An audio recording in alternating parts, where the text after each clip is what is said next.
નમસ્કાર દર્શક મિત્રો, કિસાન સમાચાર ચેનલમાં તમારું સ્વાગત છે। જાણીએ આજના સૌથી મોટા સમાચાર। ગુજરાત રાજ્ય પર વાવાઝોડા મોથાનો મોટો ખતરો। ભારત અને પાકિસ્તાન વચ્ચે ફરી એકવાર યુદ્ધનો ખતરો। ફ્રી સિલાઈ મશીન યોજના 2025। રેશન કાર્ડ ધારકો ખાસ ધ્યાન આપે। ખેડૂતોનો ખર્ચ 66,000 પર પહોંચ્યો। ગુજરાત સરકારની ખૂબ જ સારી એવી યોજના પીએમ આવાસ યોજનાને લઈને આવ્યા મોટા સમાચાર। પશુપાલકો માટે 12 લાખ રૂપિયાની સહાય। સોનાના દરમાં મોટો ઘટાડો। હવે ધંધો કરવા સરકાર આપશે 10 લાખ રૂપિયા। ખેડૂતોને મળશે 22,500ની સહાય।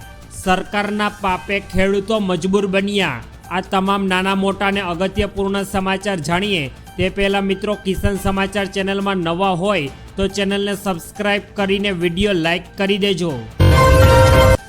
આજના સૌથી મોટા સમાચાર। ગુજરાત રાજ્ય પર વાવાઝોડાનો મોટો ખતરો। ગુજરાત પર ફરી એકવાર વરસાદી માહોલ સર્જાઈ રહ્યો છે। આ બધાની વચ્ચે અત્યારે ગુજરાત રાજ્ય પર વાવાઝોડું મોથાનો મોટો ખતરો રહેલો છે। જ્યારે હવામાન વિભાગ અનુસાર દેશના દરિયાઈ ભાગો, અરબ સાગર અને બંગાળની ખાડીમાં અત્યારે 2 મોટી સિસ્ટમ બની છે। IMDએ પણ અત્યારે ખેડૂતોને ખાસ ચેતવણી આપી છે। આના કારણે લક્ષદ્વીપ, કેરળ, કર્ણાટક, તમિલનાડુ, આંધ્રપ્રદેશમાં વરસાદ તેમજ તેજ પવનોની સંભાવના છે।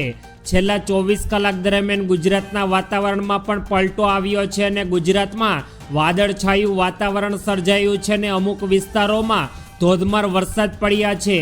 તો સરકાર દ્વારા 27 ઓક્ટોબરના રોજ વાવાઝોડાને લઈને મોટી આગાહી વ્યક્ત કરવામાં આવી છે। આ સાથે જ ઓડિશા અને બંગાળના અરબ સાગરમાં વાવાઝોડા મોથાનો મોટો ખતરો તોળાઈ રહ્યો છે, જેને પગલે અત્યારે સરકાર દ્વારા માછીમારોને પણ દરિયો ન ખેડવા માટેની સૂચના આપવામાં આવી। જ્યારે અત્યારે વાવાઝોડાને લઈને ખેડૂતોને પણ ખાસ સાવચેત થઈ જવું જોઈએ। ત્યારબાદના બીજા મોટા સમાચાર। ભારત અને પાકિસ્તાન વચ્ચે ફરી એકવાર યુદ્ધનો મોટો ખતરો। ખાસ ધ્યાનથી સાંભળજો મિત્રો। ઓપરેશન સિંદૂર બાદ ભારત અને પાકિસ્તાન સરહદ પર વધતા જતા તણાવ વચ્ચે ભારત આર્મી દ્વારા 30 સપ્ટેમ્બરથી 10 નવેમ્બર સુધી ત્રણેય સેનાઓ એટલે કે ભારતની થલ સેના, વાયુસેના અને નૌકાદળે સંડોવતા મોટા પાયે એક્સ ત્રિશુલ નામનું ઓપરેશન જાહેર કરવા માટેની નોટિસ જાહેર કરી છે। ભારત અને પાકિસ્તાન વચ્ચે જે તણાવ ચાલ્યો હતો મે અને એપ્રિલ મહિનામાં, ત્યારબાદ અત્યારે ભારત અને પાકિસ્તાનની સરહદ પર ભારતીય સેનાઓ દ્વારા ઓપરેશન ત્રિશુલ ચલાવવામાં આવી રહ્યું છે। આ ઓપરેશન હેઠળ પાકિસ્તાન દ્વારા કોઈ પણ પ્રકારના ભારતની સરહદમાં ઘૂસણખોરીના પ્રયાસોને નિષ્ફળ બનાવી દેવામાં આવશે। આ માટે ગુપ્તચર નિષ્ણાંતોના મતે આ યુદ્ધ અભ્યાસ અસામાન્ય સ્કેલ અને સર્સ ક્રીક તથા પશ્ચિમી સરહદ નજીકના વિસ્તારોમાં સેના દ્વારા હાથ ધરવામાં આવ્યું છે। ત્યારબાદના ખૂબ જ ઉપયોગી પૂર્ણ સમાચાર। ફ્રી સિલાઈ મશીન યોજના 2025નો લાભ કોને મળશે જાણી લેજો। જો મિત્રો તમારે પણ ફ્રી સિલાઈ મશીન જોતું હોય તો આ સમાચાર તમારા માટે। સરકાર દ્વારા મહિલાઓ માટે ઉત્તમ તક લઈ આવી છે। સરકાર અત્યારે ફ્રી સિલાઈ મશીન યોજના 2025 શરૂ કરી। આ યોજના અંતર્ગત મહિલાઓને સરકાર દ્વારા મફતમાં સિલાઈ મશીન આપવામાં આવશે, જેથી તેઓ ઘરે બેસીને કામ શરૂ કરી શકે અને પરિવારની આવકમાં પણ તેઓ પોતાનું યોગદાન આપી શકે। આજના સમયમાં સ્વરોજગારનું મહત્ત્વ દિન પ્રતિદિન વધી રહ્યું છે, ત્યારે આ યોજના ગ્રામ્ય તથા શહેરી વિસ્તારોની મહિલાઓ માટે પોતાના પગ ઉપર ઊભા થવા માટે સરકાર અત્યારે મદદ કરી રહી છે। તો મિત્રો, તમે ખાસ જાણી લેજો કે અરજી કરવા માટે કયા દસ્તાવેજોની જરૂર છે। આધાર કાર્ડ, રહેણાંકનો પુરાવો, આવકનું પ્રમાણપત્ર, બેંક ખાતાની વિગતોમાં પાસપોર્ટ સાઇઝના ફોટા। અરજી ક્યાં કરવી તે પણ જાણી લો। મહિલાઓએ નજદીકની મહિલા અને બાળ વિભાગ કચેરી અથવા નિર્ધારિત કચેરી જઈને ફોર્મ જમા કરાવવાનું રહેશે। ઘણા રાજ્યોમાં હવે સરકાર દ્વારા ઓનલાઈન અરજી પણ કરવા માટેની સુવિધાઓ ઉપલબ્ધ કરાવવામાં આવી છે। ત્યારબાદના મહત્વપૂર્ણ સમાચાર। ખેડૂતોનો ખર્ચ 66,000 રૂપિયાને મળ્યા 664 રૂપિયા। મહારાષ્ટ્રમાં કમોસમી વરસાદને કારણે નાસિકમાં ડુંગળીનો પાક સૌથી વધુ ખરાબ થયો છે। ખેડૂતોને ડુંગળીના પોષણક્ષમ ભાવ ન મળતા અત્યારે ખેડૂતોને રડવાનો વારો આવ્યો છે અને તેની ઉપર મોટો ફટકો પડ્યો. પુણેના પુરંદર ખેડૂતના સુદામ ઇંગોળે 66,000 રૂપિયાના ખર્ચે ઉગાડેલ પાક વરસાદી બરબાદ થઈ ગયો અને 7.5 ક્વિન્ટલ ડુંગળી વેચવા 1,500 રૂપિયા ખર્ચ્યા, પરંતુ મળ્યા માત્ર 664 રૂપિયા, એટલે કે 1 કિલો ડુંગળીના માત્ર 88 પૈસા ખેડૂતોને મળી રહ્યા છે. ખેડૂતોએ સરકાર પાસે હસ્તક્ષેપ કરવાની માંગણી કરી છે. ખેડૂતો અત્યારે ગુજરાતના હોય કે મહારાષ્ટ્રના, જે પણ ખેડૂતોએ અત્યારે ડુંગળીનો પાક વાવ્યો છે તેઓ બધાનો વરસાદને કારણે ડુંગળીનો પાક નિષ્ફળ ગયો છે અને ખેડૂતોને જેટલો ખર્ચો કર્યો તેટલા કરવા પણ અત્યારે મુશ્કેલ પડી ગયા છે. ત્યારબાદના અગત્યપૂર્ણ સમાચાર, ગુજરાત સરકારની ખૂબ જ સારી એવી યોજના સામે આવી રહી છે. ગુજરાત રાજ્ય સરકાર દ્વારા નમોશ્રી યોજના શરૂ કરાઈ. હવે આ યોજના વિશે આપણે જાણીશું, જેમાં સગર્ભા સ્ત્રી અને માતાઓ માટે આરોગ્ય અને પોષણક્ષમ સુધારવા માટે આ યોજનાને શરૂ કરવામાં આવી છે. આ યોજનાથી યોગ્ય લાભાર્થીઓને 12,000 રૂપિયાની આર્થિક સહાય સરકાર દ્વારા મળશે, જેનાથી માતા અને શિશુના મૃત્યુ દરમાં ઘટાડો થશે અને તથા સશક્તિકરણમાં પણ મદદ મળશે. આ યોજનાનો લાભ 8 લાખથી ઓછી આવક ધરાવતા પરિવારો માટે સરકારે શરૂ કર્યો. નમોશ્રી યોજનાનું ફોર્મ આંગણવાડી તથા કેન્દ્ર અથવા ગ્રામ્ય સભા અથવા ગ્રામ પંચાયત કચેરીમાં તમે પણ જઈને મફતમાં ભરી શકો છો. ત્યારબાદ સરકારમાં તમારું નામ રજીસ્ટ્રેશન થશે અને તમારા ઘરે બાળકના જન્મ બાદ સરકાર દ્વારા 4 હપ્તામાં તમારા બેંક એકાઉન્ટમાં 12,000 રૂપિયા મોકલવામાં આવશે. ત્યારબાદના ખૂબ જ મોટા સમાચાર, પીએમ આવાસ યોજનાને લઈને આવ્યા મોટા અને રાહતના સમાચાર.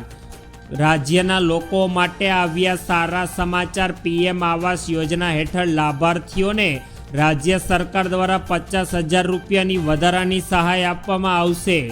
મુખ્યમંત્રી દ્વારા પણ અત્યારે લોકોને સહાય વધારવા માટેની જાહેરાત કરવામાં આવી હતી. ત્યારબાદ વિધાનસભા ગૃહમાં જણાવવામાં આવ્યું કે રાજ્યના મહત્તમ નાગરિકોને પોતાનું આવાસ પૂરું પાડવા માટે બજેટમાં 1226 કરોડ રૂપિયાની અલગથી જોગવાઈ કરાઈ છે. હવે રાજ્યના ભંડોળમાંથી લાભાર્થીઓ દીઠ વધારાના 50,000 રૂપિયાની સહાય પૂરી પાડવામાં આવશે, જેના માટે બજેટમાં 550 કરોડ રૂપિયાની જોગવાઈ કરવામાં આવી છે.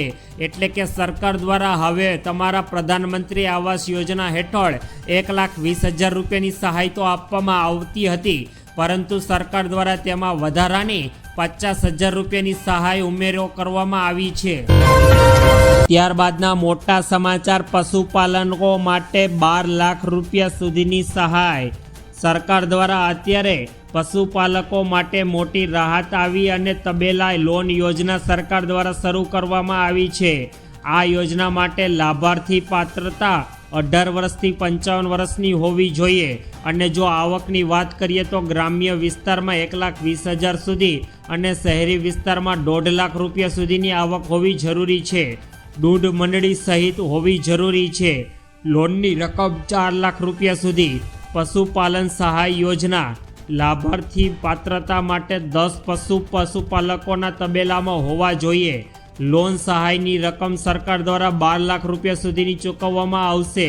તબેલાને પશુપાલનની કામગીરી માટે વિશેષતા માત્ર પશુપાલકો સાથે સંબંધિત લોકો માટે અરજી કરી શકાશે તથા અત્યારે સરકાર દ્વારા નજીવા એવા તાલુકાઓમાં પણ આ યોજના શરૂ કરાઈ છે.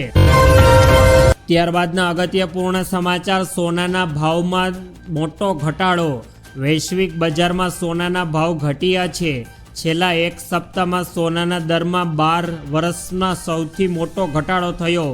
આંતરરાષ્ટ્રીય બજારમાં 1 ઓંસ સોનાનો ગામ 6.3% ઘટીને આશરે $4,000 એટલે કે 3,34,000 પર રહ્યો. આ ઘટાડાનું મુખ્ય કારણ રોકાણકારો દ્વારા પ્રોફિટ બુકિંગ, મજબૂત ડોલર અને US-ચીન વચ્ચે વેપારમાં તણાવ મોટો ઘટાડો જોવા મળી રહ્યો છે. ભારતમાં પણ સોનાના દરમાં લગભગ 7,600 રૂપિયા પ્રતિ 10 ગ્રામનો ઘટાડો થયો છે.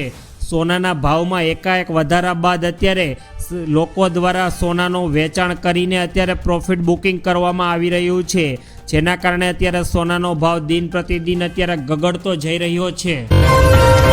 ત્યારબાદના અગત્યપૂર્ણ સમાચાર, ધંધો કરવા માટે 10 લાખ રૂપિયાની હવે લોન મળી જવાની છે. કેન્દ્ર સરકાર દ્વારા રોજગાર યોજના હેઠળ યુવાનોને પોતાનો વ્યવસાય શરૂ કરવા માટે સરકાર હવે સહાય ચૂકવશે. સરકાર દ્વારા 10 લાખ રૂપિયા સુધીની યુવાનોને લોન આપવામાં આવશે. આ માટે 18 વર્ષથી 35 વર્ષના બેરોજગાર અને ઓછામાં ઓછું 8મું ધોરણ પાસ કરેલા યુવાનોને આ યોજનાનો લાભ મળશે. પરિવારની વાર્ષિક આવક 1 લાખથી ઓછી હોવી જોઈએ.